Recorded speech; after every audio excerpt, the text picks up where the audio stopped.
That's fine. Oh my God, no, it's not just me. No. But it's not like yours is not the fourth of every It's just like, it's that group of people. Skills in the art of a hard conversation. Yeah, there's like 6 of us. He was good. He was amazing Does today. improv This floor on was. Friday. It may not be the same of us from the 6. Yeah. But yeah, Well, that's what I'm getting at. So if I went to you, I'm not sure if I'm going to say you. I'm there every time. Okay. Yeah, I never miss it. I honestly, super. I think I missed it. Actually, I haven't missed it yet. Never missed it. Yeah, but we've only been doing it for like 6 months now. Well, that's awesome. Oh, we're going to look for that. Cool. Nope, and she was. But I didn't get very far looking for those yet.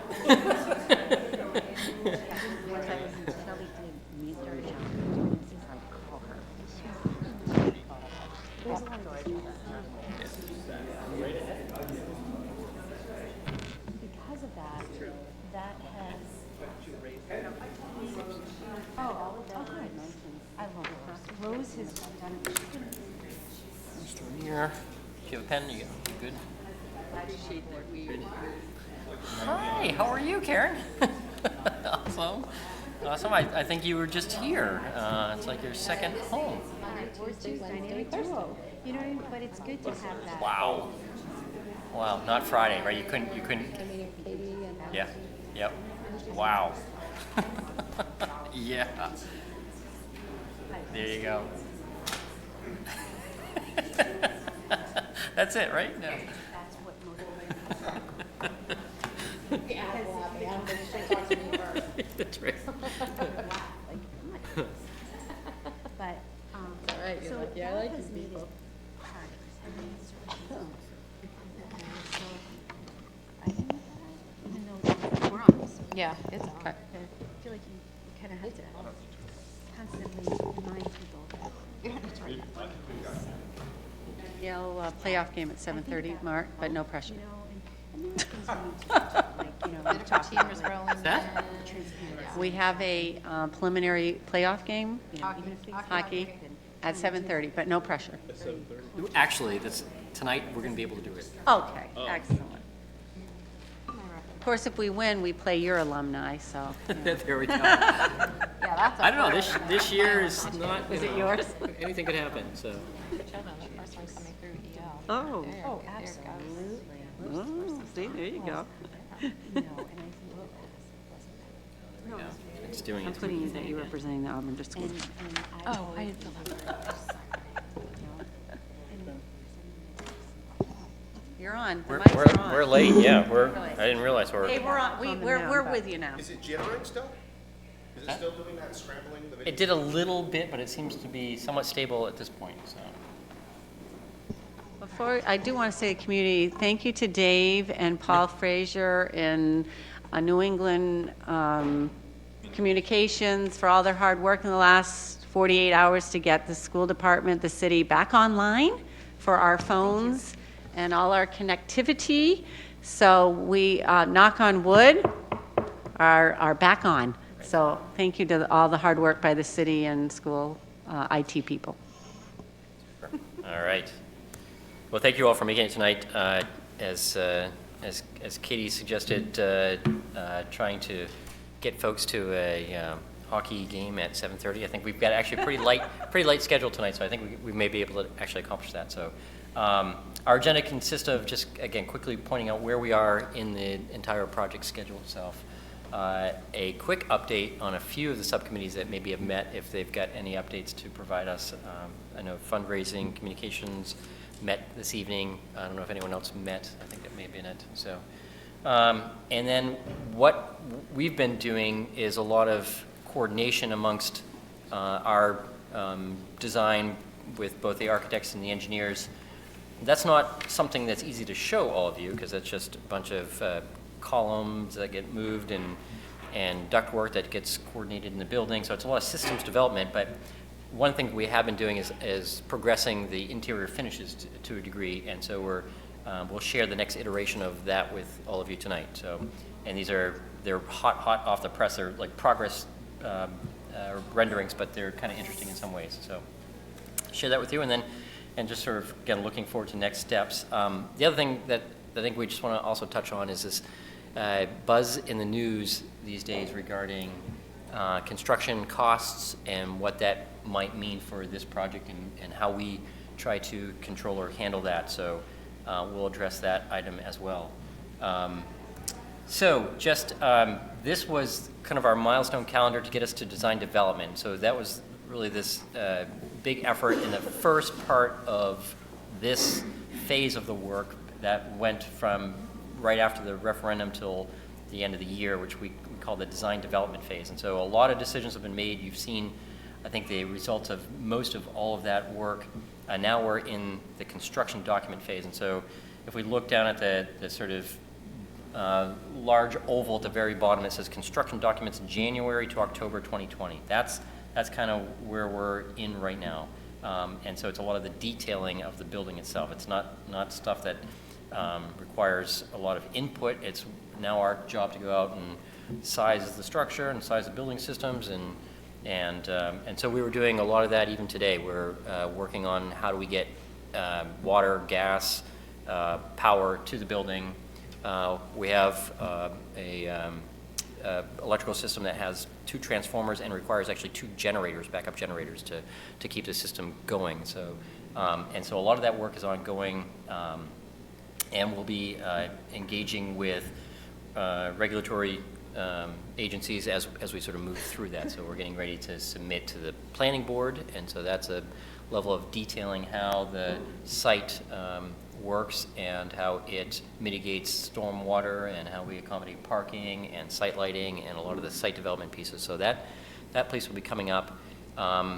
But the building itself, the manifestation of the design, we'll see a little bit more tonight. And a lot of that, like I said, happens behind the scenes. As we get close to the fall, we'll be getting a little more, it'll become a little more public as we look at pre-qualifying contractors for the bid for the work. And so that will happen. We'll have to get the final pricing updated for the Department of Education in order for the state board to approve us to go out to bid. And then when that happens, then we'll advertise for contractor bids. And we'll receive those. So all that happens in the fall. I'm sure we'll blink our eyes and it'll be here. This was, again, the Department of Ed process, and as I said, we're kind of in this line that says design development conference. That's 16. It's a little fuzzy on there, but I don't know if, I guess I can even move my mouse here. So we're kind of right here. And getting ready for that approval by the State Department of Education Board, and that will happen in the fall, allowing us to go to bid, getting final, once the bids come in, getting all that approved, and starting construction in the spring of next year. So can't believe we're talking about putting shovels in the ground after I don't know how many years in this journey, but. Again, subcommittee, this was just a slide to kind of prompt us if there are any updates. And I think, again, if fundraising has anything that they want to share or not here. Leonard, we're going to pick on you. Yeah, sure. Microphone. Oh, yeah, we have a microphone. Great. Technology, okay. So we spoke about a few things, and forgive me, I don't have the notes in front of me, but we talked about possibly asking for funds for employing a fundraising professional, also maybe talking with local businesses or local nonprofits for help for providing some part-time assistance for fundraising, or someone lending us an executive. We talked about our goals for when we want to actually say, like, when people are actually donating to big amounts, like what's the sort of date we want to set up a goal. Right now we're looking at a goal of having $1 million raise by March of 2021. And then of course we're going to continue fundraising after that, because our goal is $3 to $5 million, or how much we can actually raise. People ask questions about how that money actually goes toward actually offsetting the costs of this. And to be clear, we're sort of getting to an understanding where the money we raise from fundraising just goes to offset bond, the bond we actually put out for. It isn't for any particular one thing or a collection of items. Just goes to reduce taxes. Is that correct? Okay. And for the most part, we're going to target big items for like naming rights to get to that $1 million mark and hopefully $2 million mark. And then focus on the smaller items like rooms and chairs and things like that. Anything else I've forgot about? Okay. Good, excellent. And I think there's a list that was begun on some of those larger spaces, even getting down to smaller spaces the last time. So, and Yeah, and the school committee did endorse moving forward with that.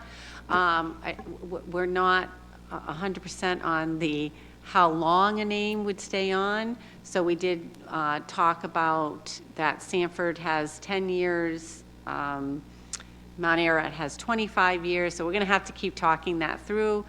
And so what I told the school committee is let's not have that be a barrier as we start to flesh things out. That if we get a donor in the city budget to help support any administrative need, for a fundraising expert to help us. So, you know, it's slow moving because there isn't a big team. Yeah. So I appreciate Holly and Tim being here tonight, and Leonard, and of course, you know, Bonnie Hayes and Pat Gucci are leading the charge and really want to focus on alumni that are getting together this year for 50th year reunion or 60 to try to see if they can get on the agenda for an alumni, so that we can start getting the word out to those folks as well. I was going to ask about that. Is there like a movement to get out there to the alumni? I mean, Yes. we have some pretty successful alumni out there that Yes. may want to Oh, yeah, we have a donate. list, and Okay. as names come up, we add it to the list. We have a Google Doc that's running.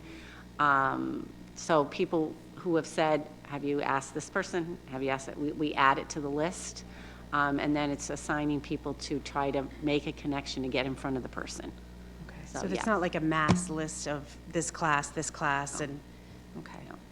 There's alumni That'd be a good idea. connections, like there's an alumni group that Pat and Bonnie have connected to that have like we have the names of the officers, but we or if you need support for a visualization of that, then maybe that's something you give us a list of that, and we can help, particularly as we're starting to develop these to a higher degree of quality. So. we know where to find you. So this was Like this picture in particular. like this picture right Yes. here. Like this was one that we had obviously developed on the exterior, and it's generated from the model that we actually used to develop the design and the construction documents from, but we augment it with the photorealism that we provide to it. And so what we're starting to do is start to look at the interior. So this is the crude images that we've, I say somewhat crude, but it's the images that we shared prior to that show, as we're designing it, how we add finishes to it. And it's helpful in some ways because you can start to understand the spaces to a much greater degree with this level of visualization. And so what we've done right now, though, is we started to render them in a much, much higher quality. And so you start to see the level of detail in these that you didn't see before. And so this one right here, for instance, is as you walk in that front door, but now you can start to see an idea of the courtyard design. So we actually have grass and paving in the courtyard. Looks like the library lights are off right now and the admin lights are off. But as we start, and we use these as a tool as well in designing, because we start to see things here that we didn't see before. One of the things that we were looking at today is that we end up with lighting right here that looks like it's a street dash pattern. So Yeah. we started to stagger those lights right there. We started looking at the door over on the side here, which is the director of the CTE at this location, and it's looking at how do we designate some signage and importance to that so that people understand where to go for that. it competes with a custodial door, but that's a necessary item to have in the building. So we've got these custodial doors here and there. And so this level of finish, the other thing we did was, as you come in, the idea that we wanted this to capture your attention, that color right there. And these colors that you're seeing on the screen are very different than the colors I see on my screen, but this also helps us to do that. And so this was, as we turned and looked at the salon, as you first come in, that was that red wall we saw in the corner. And then here's, as we start to look at it finished a little bit more, and even from this, we've started to evolve the design in this too, and seeing where the colors, what are we seeing behind here, and where do we want to see colors behind here, even the furniture and the desks and graphics on this wall right here, and how do we make that all pretty enticing to people coming into the building and coming right into those locations. This was, as we move in, this is kind of that threshold we were looking at before, but this is kind of that threshold between what we call the town square, which is the public entrance and lobby as you first come into the building, and then what we call the student commons, which kind of starts at the library and moves down there. And so this is that sort of volume that we're looking at there.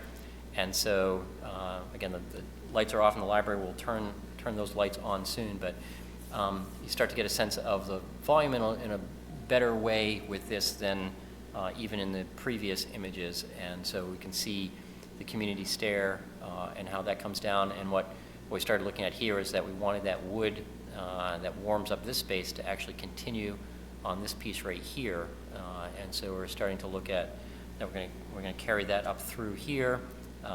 We're even looking at the different materials of the doors and how the wood kind of stands off from the frame a little bit too much. And so we're trying to think of, okay, we're going to adjust the door color or material so that it blends in a little bit more. Ties into the other The other wood. wood? Yeah. That's interesting. So we can look at those. I'll come show you another image next time that shows it lighter, and we can say, yeah, we like it. We like the warmth of the wood. Our initial thought was that we wanted these to be held open potentially, so that people felt like going into the library was just an extension of this communal space that kind of flows. And there's the cafe on the opposite side in the library, and then there's a sort of zone in the library where currently there's an area where they allow a light amount of either food or coffee or something, but then there's a point where you don't want it in the library itself because it starts to create maintenance issues. And so there's a kind of transition zone. We want it to feel like, we heard loud and clear, make it like a Borders or like a place where it's more than just simply going to the library. And so this was the space that's really the student commons. It's sort of, we don't want it to feel like a cafeteria, and so unfortunately the tables we put in there just to help for scale didn't help contribute to that. We're still working on the tables and the furniture, but the idea that's the volume of space as you come down toward that end of the building. And so right now we're looking at the built-in booth or seating here. We're also going to be looking at some booths along the wall right here. This is the presentation screen. And so we've got a projection screen that comes down from the ceiling. And so you can imagine people sitting in the Google stairs, I think community stairs, and be able to really use this as a presentation area or space in the building itself. We have indirect light right here, so you can start to see the classroom wing, and we've started to then look at the importance of how we detail this elevation on the classroom wing, because it is highly visible from within this space itself. And then we've got the servery over here, and also understanding how important what we look out at the end of the commons to that area, and how that we've also even looked at the ceiling, the pattern of lighting. It's starting to develop. We have these columnar pendants that come down, and we've looked at, we're avoiding putting them in here because it'll interfere with the projection onto that. And so how do you balance that appearance so that it doesn't look a little odd, but we're also getting enough light in the evening in those areas as well? Is the cones The natural light or their lights? They are actually lights, so they have an LED in them, fixture in them, and so those are, and they're placed there to help fill the scale of the room itself and create so they're simple cylinders. And so this was looking back at the community stair before, and the railing the handrail that separates the bleacher seating or the tiered seating from the convenience stair going up and down the first and second floor, and really understanding that that's a central communication or a way of communicating through the building itself. And so the transition of what that looks like with a little bit more finish to it, and you start to see we're creating these episodes of the cafe right here, and then we've got the culinary arts, and we'll see it in I think in a different shot here in a minute, but that's that vision or that large glass expanse into the kitchen, the commercial kitchen area of the culinary arts, and then also looking back to the entrance where we come in as well. Yeah, Holly. So if they're on the community stairs and you're looking at a projected image, are the windows going to? No, well, we're actually, the building's positioned in such a way that we don't get a lot of direct natural light in from this area right here. We may have to, and this starts to actually show us, so we may actually have to add some blinds on these clear story windows over here in order to be able to compete with that. The good thing about the technology right now with projection systems is that the images are actually to the point where we're getting pretty decent contrast because of the brightness now with ambient lighting. And so the days of having to black out a whole space in order to be able to see intelligibly something on the screen is not as important as it once was. And so the projection screens are increasing all the time, 3,000 or 4,500 lumens. What is behind the projection screen, that box area? Yeah, so I'll go back right here. So this actually, there are classroom spaces in this area right here. And so on the lower level, there's a whole room behind here. And so I'm going to show you a plan. I think I've got a plan in here. I'm certain that I can find you a plan. So this classroom wing right here extends right into this portion of the building. And so this alcove right here is the hallway that goes right down to that classroom area right there.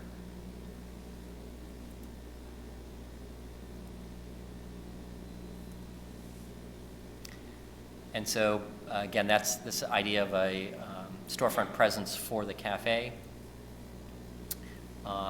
And this is looking back from the hallway going into the classroom wing. So this was the first application of a pattern on here. This is not what it will look like. It was sort of an immediate, like, no, that's not right.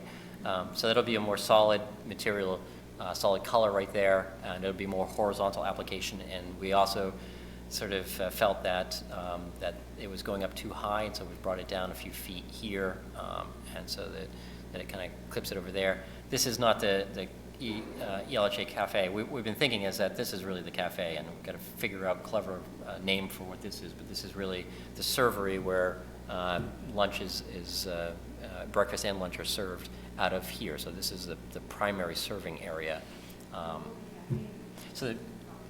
Yeah, exactly. It's being run by the culinary arts students, and so it's going to be it'll be like a deli.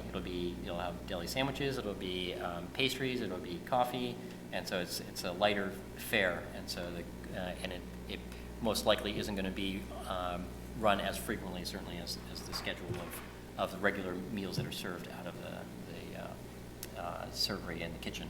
So, but that's an exciting program that the folks at the Green Ladle are really anxious to complement what they teach right now with this program. So, because the hope is to have a mini cafe, right, Green Ladle, to have a smaller little cafe that the public, once the students get, he sees that as more of a bakery, deli type place, so folks could come in, teachers could go down and buy something in the morning, so it would be open certain hours.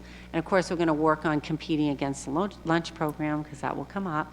But we've seen it open, you know, and you could say a parent visit or an open house, they could run the cafe there. So that's what we saw in other buildings that we visited. It would be something that students, during a break period, like it might be open during second period, so kids who want to go down, or staff who want to go down and grab something that's been made fresh by the class. So it's kind of another option for students.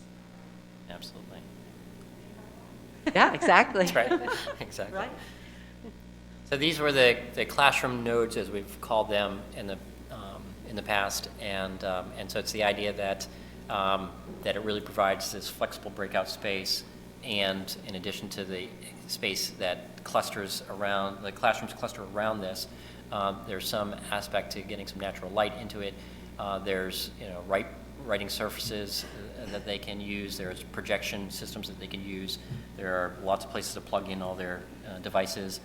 And in addition to that, there's a room right here that's intended for use as a smaller conference space, and also professional development space for the staff in those areas. And so those are really, we think these are going to be really, really helpful to help create these sort of smaller community spaces within the larger three-story classroom wing.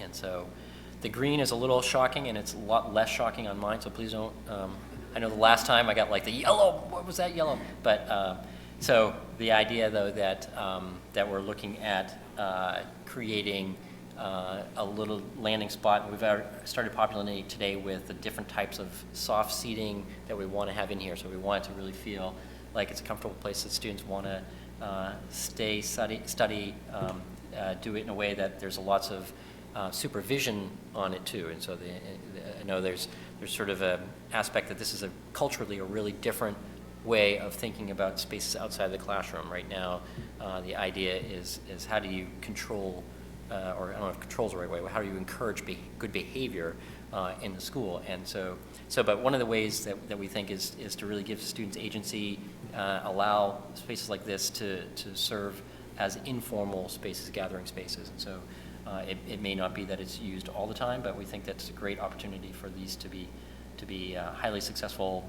breakout areas. And we, again, as we've said in the past, we've intentionally put administrative presence on several of these corners too. So we have the assistant principals scattered throughout in these areas with large glass panels, so that they get natural light. So so I've got an ongoing joke with one of them that doesn't have an outside window. I said, but you have this vision into the school, and it'll have lots of natural light. So. And so this was looking the other direction at the time. This, again, gives you some idea of the furniture here, but we're looking at some high tops, some lower standard height tables, and some lounge furniture in these areas. And so all of those will be clustered in these breakout areas from the corridor. And so this is just looking back.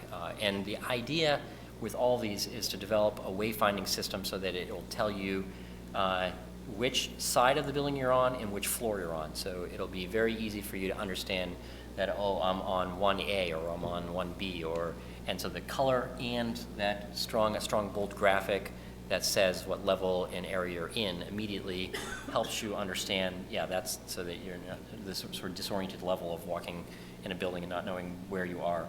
And as we've said several times, that we also think that, kind of thinking back to where this image is, so this is just that same space, but the idea that you'll know where you are relative to the courtyard and your view to the courtyard itself. So you'll always know the time of day based on kind of how the sunlight is moving around the building, and your ability to orient yourself to, because the courtyard itself has very different designs in the different areas, and so you'll kind of know where you are on each level with respect to that too. So.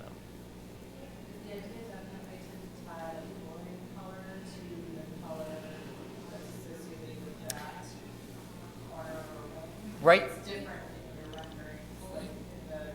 Yeah, it was. Yeah, it's a little darker. Yeah. Yeah, we're toying with different ideas. The challenge is that there are a limited number of solid colors, and like I said, this when we first got the results back, and again, if you saw it's on my screen, you probably can't see it very well there, but it's a far more muted green than what you see on the screen there. And, but even this was too strong of a contrast between this sagey green on the wall and the Kelly green on the floor, and it's like, no. So we're looking at potentials for that. What we'd actually like it to be is for there to be a sense of a softness to that area, so it almost feels like an area carpet where we have all that lounge furniture in. And so to that extent, we're looking at different types of materials for that itself. But the idea is to use its strong color, at least on the walls, to really ground you in that wayfinding. Yeah, yeah. The break, absolutely. Except for March 17th, and every other day it's fine. So I agree. And then lastly, just kind of we had this, and so you'll start to see that same level. This hasn't been evolved to that point yet, but just to remind everyone kind of where we're going with the design of this, and we'll start to develop this design to that same degree. So we again, these are kind of fun, letting you know kind of where we are in the progress of it. It starts to look even more realistic than it was. And so these are the classroom entrances, and so as you walk through the building, this is what we have. So we'll have these that open onto the classrooms. We don't have glass in the door itself. We have the side lights, and we'll have a blind on those side lights, and so that's part of the idea of the security, is being able to kind of close those down, lock those off, and have a pretty opaque presence from the hallway itself. So The doors lock? yes, they have a special security lock on them, and then we have doors between the classrooms behind, so from one classroom to another, we can lock off from the corridor, but people can still actually move behind the corridor from one room to another if they need to help them get to a safe exit. So it's another aspect of the security, and thinking about how to create safe passage or lockdown spaces that they can stay in place, or if they need to evacuate, they can have the opportunity. Thought about putting the glass on the other side of the door. Of course, I'm like thinking worst case scenario, and someone breaks the glass and they can easily just open the door. But if it's on the other side, they have a little bit of a more challenge to Right. get the door handle. Do you know Yep. what I mean? Yeah, absolutely. The challenge is the door swing itself. Right now, what we do is the door swings happen against the wall so that they don't, they're not out sort of in the middle of the corridor. And we've looked at the potential for laminating the glass too, so a level of protection beyond that, beyond simply just a plate glass. So with that, the other thing we did was recently we had another session with the leadership group of students, and we were constantly trying to understand this concept of safety and security in buildings, and a lot of it has to do with the perception of what is safe and what is secure. And so we asked the students, what comes to mind when you think, or when you hear the word safety? And so we put it out, and we had all the students and got the conversation going. And so some of the comments, they said, well, safety means protection, welcoming, means that it's open and comfortable, which were kind of interesting adjectives to describe a place that they feel safe in. Locks, to kind of the point you're making, that they, when they think of safety, they think of locks. If it's familiar and clean, that was a sense of something that feels like a safe environment for the students. We asked them what comes to mind when you hear security, and it was a slightly nuanced conversation. So we were really kind of curious, what is the difference between security and safety? And so that led to ideas of it supports safety. So security supports a sense of feeling an environment is safe, which we thought was really pretty insightful. That it's organized, that there's a SRO presence, someone mentioned, and then locked and watched entrances were another part of it. So the sense of the ability to be in a place that has been cordoned off, and that you have a level of protection or safety from that. So then we handed out a survey, and we asked the students to sort of respond to what these same things were, and the survey response were, when it came to the idea of safety, it was protection and feeling protected. If it was familiar, again, we had that up above. Comfortable, it's 21%. clean, 7% of the responses cited clean, and then welcoming was 10% said that. So the biggest one there was that idea of protection and feeling protected. When it came to the security question, 24% responded with officer or the SRO, the student resource officer in the building. 12% said that sense of protection, and that probably overlaps with some of the other ones, that idea of what does protection mean. But watched or locked doors, 20% responded in that way. Trusting people are there to help was 8%, and organized 16%. But this idea of trusting people are there to help, we hear overwhelmingly in the different organizations or schools that we talk to, that's a really, really important part of the sense of security and safety in a building. It's that culture that's in the building itself, and understanding the relationships that they have both with other students and with adults, and feeling like they belong to a community. And then other responses that we got were having trust, having a place that's hard to enter but easy to exit, not being worried about threats, locks, having locks in the building, a secure building, warmth, bright, and open.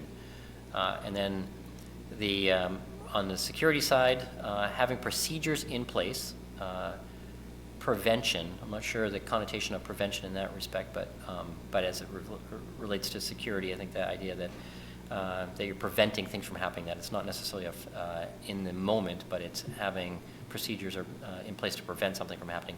Friendly, having a representative, and then TSA, which seems to me a little bit on that harder side of security. And then what we did was we shared images, and we said, we asked everyone to rate them, which one they felt was more safe and secure, and why. And so in this case, this was the lobby, the front lobby, and so it was open. Some felt that this was too open, which was kind of an interesting comment that we got. And then this one was more open and accessible, more open and colorful, so it's inviting. And then the other one was prison-like, looks like a prison, so, which is interesting. Maybe it's just a comment on the 90s architecture, I don't know. But then the next one was a cafeteria. And we tried to pick contrasting images, ones that had natural light versus one that didn't, and that was kind of intentional in this respect, because you're at a location right now that doesn't have a lot of natural light in it. But this one had clear favored, 80% favored the one on the left, that it had multiple levels, that it had more natural light and seating space, and high ceilings and more light, so it felt safer. So the idea that it's open, I think that you can see every space, and just that sense that it felt safer to be in because it was bigger, and you could sort of have a sense that you could see anything inside of that space. And we didn't get much comments on the other one. So, and then the gym, I think then they just favored this because the gym on the left is perhaps more attractive, but so the comments we got were slick, bigger. Color on the sides, and has places to sit. And someone wrote, "Is this a practice court on this one?" But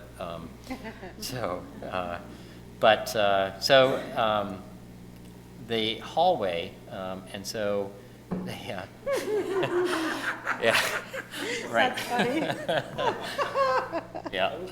Yeah. So this idea that on the left that it looks like EL, but the idea that it's block walls, that there's not a lot of personality to it, that it's just and kind of relentless, and then that on the right that you do have these areas where it feels more comfortable, more welcoming, and more inviting to be in, and so that sense of openness and brightness, but also the invitation to sit in spaces that are not just simply to walk through. And then classroom, we again tried to pick a contrast in sort of a very traditional. This it has tables as opposed to even just tablet arms or single chairs, and then a very collaborative open space that actually has natural light and a fair amount of windows. And so the fire stools, I'm not sure what that it was all about, but maybe there's stools that people sit next to a fire with. A lot of glass, more engaged learning and togetherness, and colorful windows, and somebody wrote 1952 style, so it's interesting. I don't know how any of them knew what 1952 style was in school, but right. Yeah, exactly. And then the library, one of them is actually not that old. It's a school in southern Maine, but then, and then there's one that was favored on the right-hand side here, which has nice light, changed seating arrangement, and like the windows, so. So that was kind of an interesting, our charge to them, we said, was to go back to them and share some of these comments with them and start to develop the thought process a little bit more, really understanding how we see those applying to the new school design as well. So, and so that the idea is to try to connect their thoughts and feelings about safety and security with the actual design of the new school. This next one is simply the floor plan. I think there hasn't been any significant changes since we've been meeting. There's been some arrangement of some of the spaces around this area right here and trying to develop this into a art gallery space, but just by putting this little niche in the wall that would be directly opposite the art rooms. And so we're moving the lift. I think right now we're looking to try to engage it into the stair itself, and then moving a toilet right here so that we can just create that space, and it'll enliven this aspect of the very public space of that corridor right there. The one area that we still programmatically have to get together with administrators is looking at the RETC function of the building and how that needs to be laid out. So that's the very, very last piece that we're looking at. With respect to the question of what was over in that corner, that was that presentation wall right there. You can see where my cursor wiggles, and so you can see the classroom that's over here. So we have the mechanical engineering and robotics lab, which is right there, and then that's right next to the architecture engineering lab right here. So that's on that side, and then on the opposite side we have toilets and a stair right there. So that was that little. This was that seating that we had, and then that corridor running down right there. Mark, I know you talked about admin presence and offices. I'm also thinking about other people who need offices, guidance counselors, coaches, Yep. speech therapists. Are those all sort of scattered all throughout the two floors? That's an excellent point. So they are. So what we're trying to do is create. So for instance, the athletic director is down here, and so there's sort of a presence down at this edge of the building as well. And then guidance is actually on the second level up here, and so that has a whole administrative presence on the second floor of the building too. But you're absolutely right, Karen, is the idea of distributing those spaces throughout the building. Absolutely. And then the courtyard design has evolved a little bit. This is a current rendering. Again, the colors are a little different, but the idea that we're starting to look at how we develop plantings into the outdoor courtyard spaces, and so and how they function next to these spaces inside the building itself. So this is the hardscape area off of the student commons right here, and I think saw in some of the images furniture out in that area. There is a limited planting area right here, and then we have a library terrace right here, and then this says culinary dining, but it's the idea that the cafe is right here, and so you have a spot right off of the cafe to go out, and there's potentially some chairs there. And then the idea of connecting the various entrances with this hardscape pattern in here. And then at the center we have a sort of a kind of strong focal that different pieces radiate off of, but it's kind of an amphitheater, and so we've got some tiered seating on these sides right here, and so you could actually, in this amphitheater, you have a podium or a place that you can present from, and then we have a small, more intimate outdoor classroom right here that you can take a class out and gather in the space right there. So, and we've got stormwater treatment that we're using around the edge of it as well. So just thinking about next steps and moving forward, as we talked, or at the very beginning, the construction documents are ongoing right now. We have DEP permitting that we're going to get through, as well as the planning board approvals. And then we go to state board approval in the fall. We'll be bidding the project, and then we'll award the project, and we think that will happen right in the December timeframe in terms of November, December awarding it, and then construction begins in most likely the spring of 2021.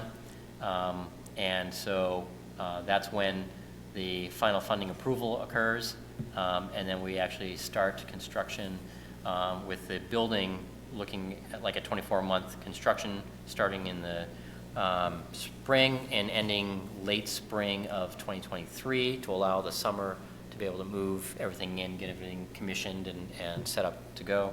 And then the site work extending likely a year after that. We'll tear down the existing building. And then, although we did get an inquiry from the Maine, the state Historic Preservation Office, inquiring as to the historic nature of the existing building.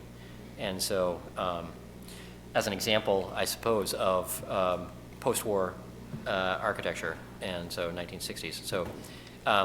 So we've responded to that, and we have an invitation if they want to come down and look at the building to tour its architectural significance. So, yeah, it's brutal in a different way than the concrete brutalism, but so that was really kind of interesting. We anything now that's coming up on the 50-year age that starts to then be considered for. Would that be a potential roadblock? It could have been, but I really think the relevancy of, I think there are better examples than this particular building for that. But I don't think it's going to become a problem. So the intent is to tear down the existing building and then complete the site work around the site. So the summer of 2024, it would be complete. And so I know it only gives you 6 minutes to get to the hockey game,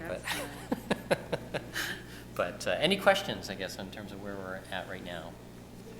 I Yeah, have Karen. one. Yeah, In please. terms of, so building this building and keeping it well-maintained, the longevity of how long we can expect this building to be standing. Yeah, so the, in thinking about looking forward in a crystal ball, most building systems, mechanical systems in buildings have a shelf life of 20 to 30 years. And Billy can attest to sort of how he has to try to keep things going after that. But the idea is that at that certain point in time, they become obsolete anyway. That the idea that technology at this point in time is evolving so rapidly that you may have to replace equipment at that time. So air handlers require a replacement. Your pumps for the geothermal system have to look at replacement. But we've actually, one of the things we did early on this, it was fight for space within the building, put all the mechanical equipment inside of the building to extend its longevity, so it's not sitting on the roofs everywhere. And so that was an effort with the Department of Ed. They were willing to fund a certain portion of it and prorate a portion for the community support, but that will extend the life of these systems. The other, as we say, the structural systems don't necessarily fail after a period of time. So the structure of the building itself is, what happens is we update the codes to accommodate new understanding of what we need to do preparing buildings for that. So the reality is that the building and the exterior walls can live that long, but most often what happens is that the technology has become obsolete, almost like the existing building, that when they built it, seemed like a great building system to design a wall without a lot of insulation into it in a single pane glass. Now, it just doesn't make sense to try to even retrofit a building to that extent. So we like to say that it, we look at it as a minimum of a 50-year building. So that gives you some sense. Some components will last longer, some won't.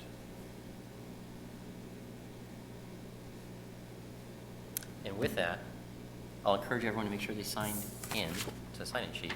Our next meeting. I know everyone needs to get to the game, but maybe could you speak for a couple minutes about the issue that you brought up? Thank you. I'm sorry. About the funding. I think that would be important. Absolutely. Thank you very, very much. I'm sorry about that. And so there's been some press recently. It I think started with some work in the Portland School Department. They have a series of renovations that were a community bond for 4 elementary schools that they 4 of a total of 7 elementary schools they have in the district. And these are anywhere from 50 to, they're probably built mostly in the 60s, 70s era, and they have significant deficiencies. Particularly, they've had 3 new schools in a short span of time in Portland. And so as they look at the 3 brand new schools, it'd be like looking at our Park Ave school relative to some of our East Auburn, for instance. And so what they've done is they went out to the community and said, we're unlikely to get funding from the state. And so they went and sold, they promoted this, and the community supported a bond for those.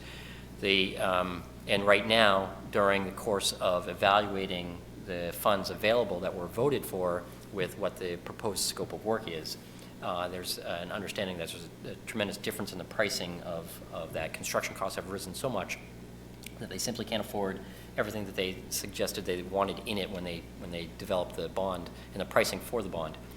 The pricing for the bond was done in 2020. It actually started in 2013, and it was escalated to 2016 when the bond happened. They anticipated starting construction in 2018. They didn't really start construction until 2019 on the first school project, and that was the period of time where we saw the greatest increase in spike in school construction prices. And so there was actually a significant difference. The pricing that they anticipated was going to occur was around the 3 to 5% a year, and that sort of has been pretty typical. What we've witnessed in the last 4 or 5 years is anywhere from 5 to 8% increases on a yearly basis. And so there was a period of time when there were several state-funded projects that were 20% over the estimate cost of those. So then the question is, well, what does that mean for this project? And there are some significant differences in terms of how that project was designed and estimated, and when it went to bid. For this project, we began the estimation about a year ago as we were gaining enough information to get it to the state to approve it and get it ready for the referendum. That process we've updated twice since then, so we're staying current with where the construction market is right now. So there hasn't been this several years passing before we knew what it is, and we're making adjustments to the design at every step of the way. So that's the first thing, that we're actually, it's the same design team, the same estimator, and it's a far closer period of time that we're monitoring the construction cost. So that's very different from the Portland project. The other thing, that there are 2 other areas in the construction estimate itself. We have an escalation clause, and so the estimator is already assuming a 5% from right now to when we go to bid in less than a year, and start construction. So that 5% is currently being carried in our estimate.